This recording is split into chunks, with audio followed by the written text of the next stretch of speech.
The essence of Velgryn's ultimate skill Regalia was relief, in other words, support. Its true purpose was to expand the effect of its target, and for someone like Velgrynd who valued the power of fast acceleration in her moves, it had vast synergistic effects. Velgrynd unleashed Regalia, trapping Veldora in the burning embrace. By overboosting energy to extreme levels, she transformed the cage into a soul-exhausting furnace. Trapped in this vaporizing heat, even the mighty true dragon found his fate sealed. Once captured, there was no escape. So Velgrynd, convinced of her victory, was about to make her final declaration to Veldora, but then she stopped. What's going on? She began to panic, an unusual thing for her. Sensing a presence behind her, she hurriedly turned around. Kwa ha ha ha ha. I said it earlier, didn't I? If it doesn't hit me, it doesn't matter. It was Veldora in human form, gloating over his victory. The high-pitched ring of his laugh battered Velgrynd's eardrums. Only then did she truly, sincerely recognize Veldora as a lethal threat. Veldora might have been agitating her opponent as much as possible with his laughter, but that didn't mean he could just sit there. Faced with his sister's superior power, he abandoned pride for Hinata's patient defensive strategy. Though he possessed immense brute strength, he recalled how the hero Chronoa had effortlessly dismantled him by reading his every habit. In battle, cold calculation proved far deadlier than raw force. Well, no wonder. It was the first time she had ever fought me, but she knew all my moves and habits. I always thought that was strange.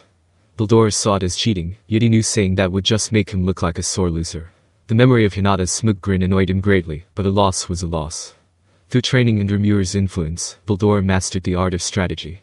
Facing his sister Velgrynd, he realized her burning embrace was a lethal trap. Though his ultimate skill, Faust, warned him of impending doom, Velgrynd's dominate space sealed his escape.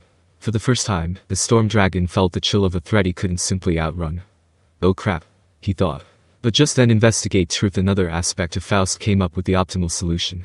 As long as Velgrynd's will resided in the bloody lava, any contact with it was dangerous. It wouldn't be easy to evade this volcanic mist, but even if it was impossible in giant dragon form, a human body could perhaps manage it. It meant giving up nearly all defense, but it was at least conceivable that he could weave his way through this barrage that way. But even so, it was still essentially a coin flip. If he timed it right, he'd be just fine, but fail once, and it'd be all over. Activating control probability, Veldora turned a 50-50 gamble into a guaranteed success. Reverting to his human form, the storm dragon effortlessly slipped through the cage and escaped his confinement. Velgrynd stared at the grinning Veldora, feeling her composure drain. How had Veldora, whom she always saw as this younger, weaker, troublesome brother, grown so much over the years?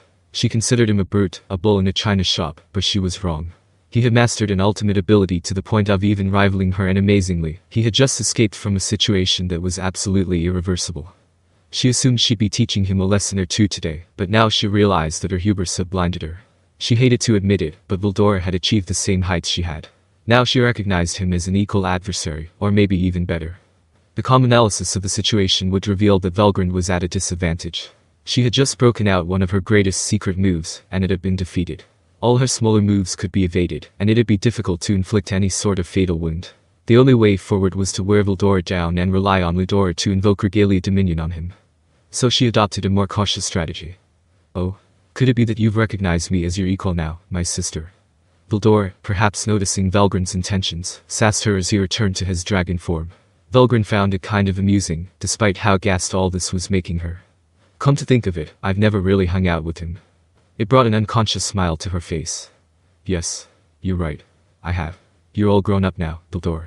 So if you decide by your own free will that you want to defy me, I will no longer tolerate it. Velgrynd seemed to declare it more to herself than Veldora. Sensing his sister's mood, he also felt a powerful sense of danger. But there was no backing down now. Kwa ha ha ha. Then I, too, will do my utmost to fight you. Veldora never used his ultimate skill much before. Now he was getting used to it. He was having a tough battle against his sister, but with this power, he felt he had a fighting chance. So he decided it was his turn to act. He couldn't tap parallel existence the way Velgrynd could, but Veldora had a surefire killer move of his own ready. The name of the skill, which he had told only Remuer about, was Storm Blast. He developed it with the support of Remuer, who gave him lots of praise for mastering it. It even impressed Remuer. How could it not work on my sister? Veldora liked his chances. As far as he knew, there was no one as cunning and tricky in the world as Remuer.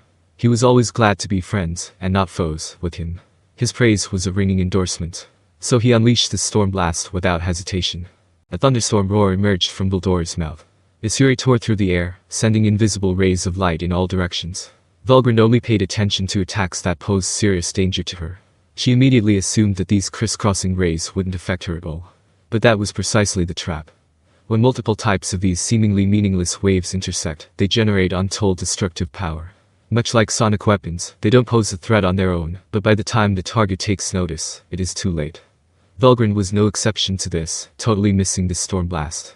It was only through the painful damage that cut through her entire body that she realized how badly she fell for Veldora's tricks. I'm in pain.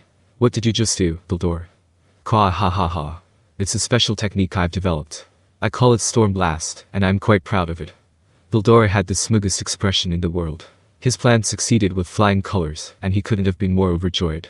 This wasn't a fatal blow, he knew, but he had never enjoyed such an advantage over his sister. Hence why Veldora felt he deserved to brag a little. But you really are an idiot, aren't you?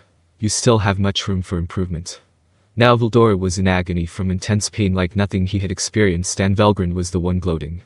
The moment Velgrynd recognized Veldora as an equal, she abandoned the entire battle. There was no meaning in the outcome of this, she thought, and so she focused just on completing her mission. That was why she had surreptitiously brought the Emperor's flagship closer to Veldora in a way that he wouldn't notice. Lieutenant Kondo was on board, and he was fully prepared. As telepathically instructed by Velgrynd, Kondo unleashed his most powerful technique against Veldora.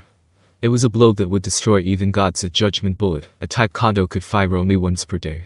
Birthed by his ultimate skill Sandalphon, Lord of Judgment, it was the pinnacle of ammunition, propelled to even loftier heights by Kondo's god-class Nambu semi-automatic handgun.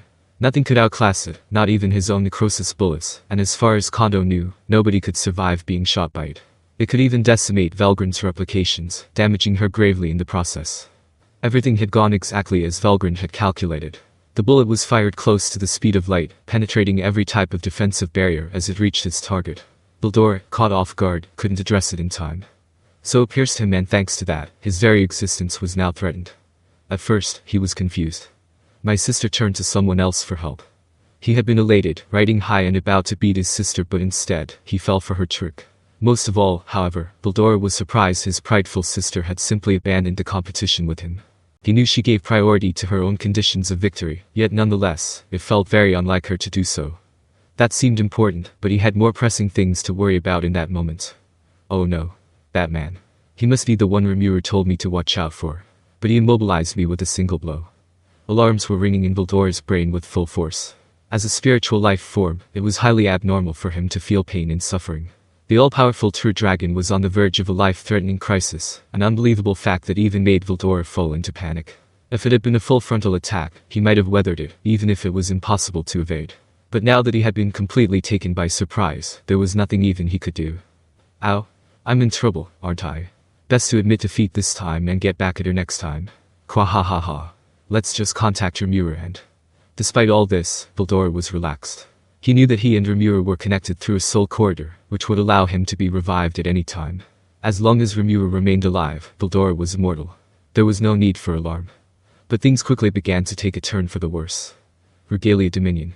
Veldora was so focused on Kondo that he failed to notice the other man on the airship's deck, dressed in luxurious robes. Masayuki. No. Huh.